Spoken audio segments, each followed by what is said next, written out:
রাসূলুল্লাহ সাল্লাল্লাহু আলাইহি ওয়াসাল্লাম উদুদ সিত্তাম বাইনা ইয়াদাইস সাআ, কিয়ামতের আগে 6টা জিনিস গণনা করে রাখবা। কয়টা? 1 নাম্বার মাউতি, আমার মরণ, আমার মৃত্যু হবে। আমি যে মৃত্যুবরণ করব এটাও কিয়ামতের আলামত। 2 নাম্বার ফাতহু বাইতুল মুকাদ্দাস, বাইতুল মুকাদ্দাসের বিজয়। ওমর ফারুক রাদিয়াল্লাহু তাআলা আনহুর জামানায় হয়েছে, সালাউদ্দিন আইয়ুবী রহমতুল্লাহি আলাইহির জামানায় হয়েছে। ইনশাআল্লাহ আবার বাইতুল মুকাদ্দাস বিজয় হবে। قال رسول الله صلى الله عليه وسلم لا تزال طائفة من أمتي ظاهرين على الحق لعدوهم قاهرين حتى يأتي أمر الله।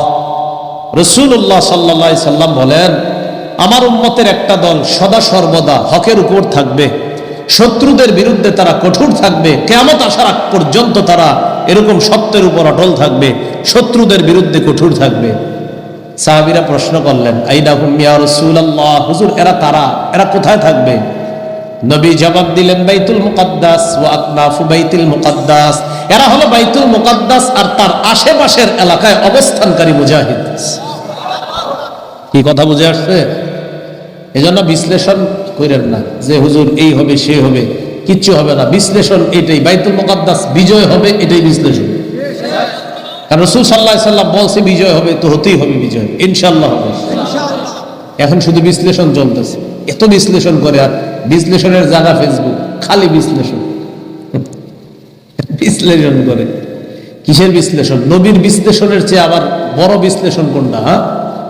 আমনে করে কি কয় বিশ্লেষণ? নবী তো বিশ্লেষণ করেই গেছে, এটা বিজয় হবে, একদল সত্যের উপর অটল থাকবে। কিছুদিন যদি চুপচাপ হয়ে যায়, এই কথা ভাবার কোনো সুযোগ নাই যে তারা মনে হয় শত্রু পক্ষরে ছেড়ে দিয়েছে। না, কিয়ামত পর্যন্ত বাইতুল মুকাদ্দাসের রক্ষা করার জন্য একদল নিবেদিত প্রাণ মুসলমান থাকবেই সবসময়। قال رسول الله صلى الله عليه وسلم, সহিহ বুখারীর 1199 নম্বর হাদিস, লা তাশুদ্দুর রিহাল ইল্লা ইলা সালাসাতি মাসাজিদা, শুধু ইবাদতের উদ্দেশ্যে 3 মসজিদে সফর করা যায় আছে। শুধু ইবাদত করার জন্য 3 মসজিদে যদি যান সমস্যা নাই, যে এত দূরে শুধু নামাজ পড়তে যাবো, কথার কথা 3 মসজিদে সফর করে শুধু যদি নামাজের উদ্দেশ্যে যান তাও যায় আছে। কয় মসজিদ? মানে অনেক দূরে যাবেন যে শুধু আমি নামাজ পড়তে যাবো, 3 মসজিদ। তো নবীজি বলেন, 1 নাম্বার আল মসজিদুল হারাম, মক্কার মসজিদে হারাম, সেখানে শুধু যদি নামাজের উদ্দেশ্যে যান কত দূর তাও আপনি সফর করতে পারবেন। 2 নাম্বার মসজিদুর রাসূল, মসজিদে নববী, মদিনার মসজিদ। 3 নাম্বার বাইতুল মুকাদ্দাস, 3 নাম্বার ফিলিস্তিনের বাইতুল মুকাদ্দাস। মুসলমান দুনিয়ার মধ্যে সব জিনিসের সাথে আপোষ করলেও এই 3 জায়গার সাথে মুসলমান কোনো আপোষ করবে না। মুসলমানের হৃদয়ের সাথে জড়িয়ে আছে 3 জায়গা।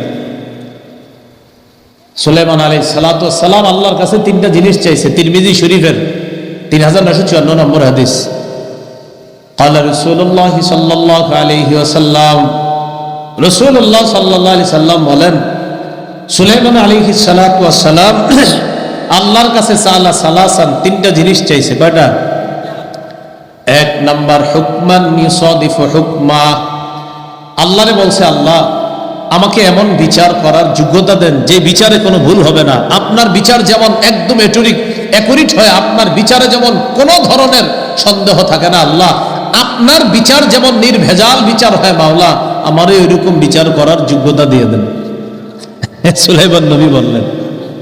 2 নাম্বার মুলকান লা ইয়ামবাগি লিআহাদিম মিন বাদি, সুলাইমান নবী আল্লাহর কাছে বললেন, আল্লাহ আমারে এমন রাজত্ব দান করেন যে রাজত্ব আমার পরে দুনিয়ার আর কাউরে দিবেন না।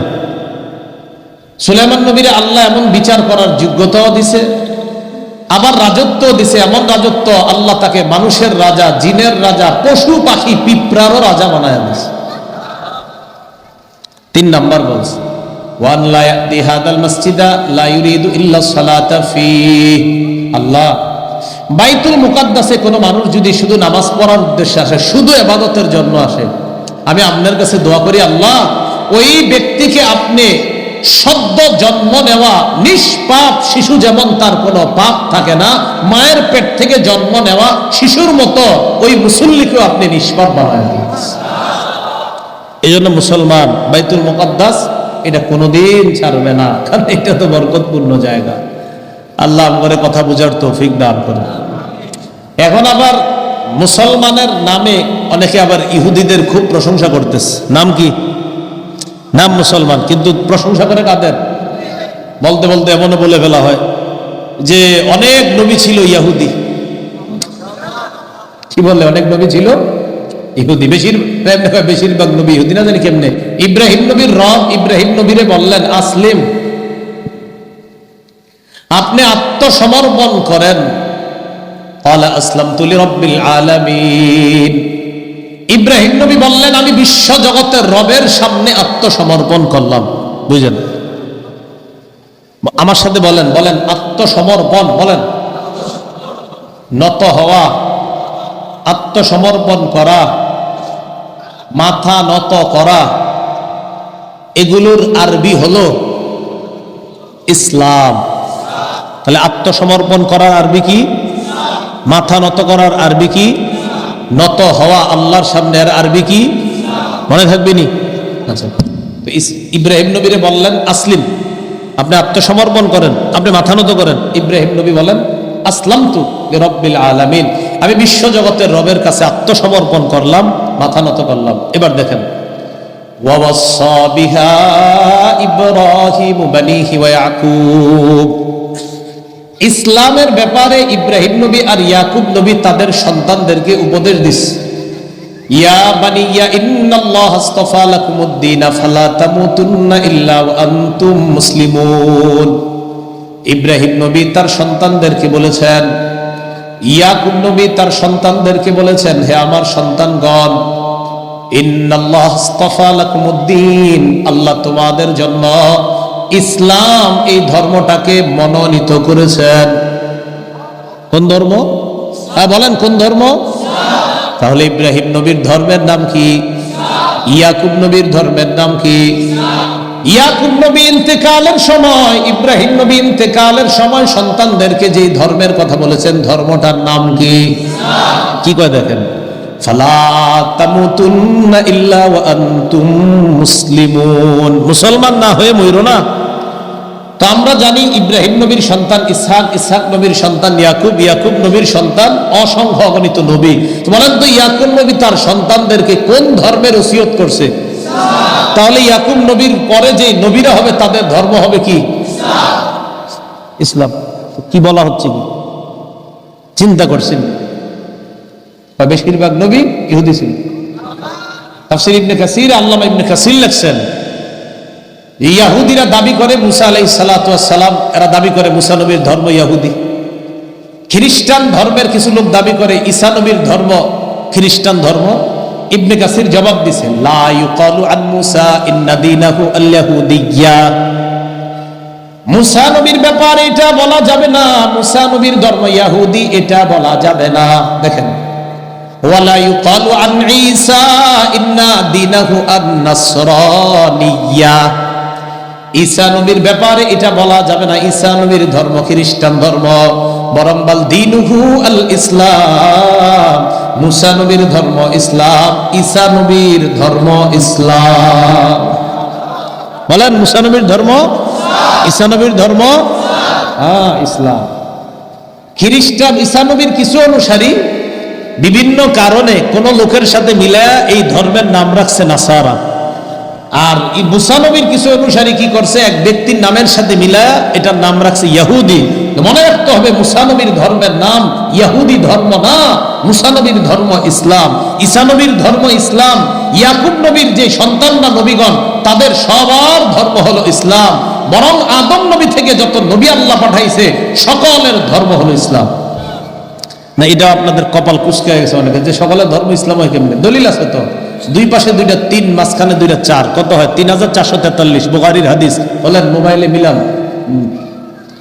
খালি পড়বেন কোন কোন হাদিস, দুই তিনটা হাদিস শিখবেন, আর ওই যে ওনাদের থেকে শিখেন দুই তিনটা, যেগুলা মতভেদপূর্ণ আর চিপায় চুপায় ঝগড়া লাগান যাবে মুসলমানের মাঝে, আর কিচ্ছু শিখেন না। তাহলে দুই পাশে দুইটা তিন, মাঝখানে দুইটা চার, 3 4 4 3, 3443 নম্বর হাদিস সহিহ বুখারীর। মোট হাদিস সংখ্যা হবে 7563টা। এই হাদিসের মধ্যে কি আছে দেখেন, قال رسول الله صلى الله عليه وسلم أنا أولى الناس بعيسى في الدنيا والآخرة নবী বলেন আমি দুনিয়া এবং আখিরাতে ঈসা নবীর সবচাইতে ঘনিষ্ঠ। সুবহানাল্লাহ। কি বলে? আমি দুনিয়া আখিরাতে ঈসা নবীর সবচেয়ে। এরপরে কি কয় দেখেন, আল আম্বিয়া ইখওয়াতুন লিআল্লাত। নবী বলেন সব নবীরা বৈমাত্রীয় ভাই। বলেন আমার সাথে, সব নবীগণ বৈমাত্রীয়। বলেন, বলতেছে ভাই। উম্মাহাতুহুম শাত্তা। বলেন তাদের মা আলাদা। ওয়া দীনুহুম ওয়াহিদ। তাদের ধর্ম, বলেন তাদের ধর্ম এক। নবীজি বললেন সব নবীরা বৈমাত্রীয় ভাই, মানে উম্মাহাতুহুম শাত্তা। ব্যাখ্যা করে দিছে নবীদের মা ভিন্ন ভিন্ন, ওয়া দীনুহুম ওয়াহিদ। খেয়াল রাখবা, সব নবীদের ধর্ম একটা। আমি মুহাম্মদ সাল্লাল্লাহু আলাইহি সাল্লামের ধর্ম যেটা, সব নবীদের ধর্ম একটাই, ইসলাম, মানে আল্লাহর কাছে আত্মসমর্পণ করা। এগুলা বলার কোনো সুযোগ নাই যে ইহুদিরা, এদের পক্ষে কোনো আপনি মানে কোনো ধরনের কথা